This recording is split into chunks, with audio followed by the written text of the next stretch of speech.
নমরুদ যখন হযরত ইব্রাহিম আলাইহিসসালামকে আগুনে ফেলে দিয়েছিল, তখন টিকটিকি ওই আগুনে ফু দিতে থাকে যাতে করে আগুন আরো উত্তপ্ত হয়ে ওঠে আর ইব্রাহিম আলাইহিসসালাম পুড়ে যাক। টিকটিকির এই আচরণের কারণে আল্লাহ তাআলা তার উপর অসন্তুষ্ট হন।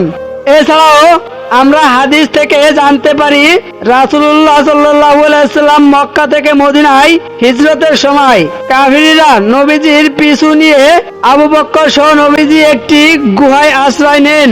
সেই দিনও ওই অভিশপ্ত টিকটিকি আওয়াজ করে কাফিরদের বোঝাতে চাচ্ছিল যে রাসূলুল্লাহ সাল্লাল্লাহু আলাইহি সাল্লাম এই গুহাতে আছে।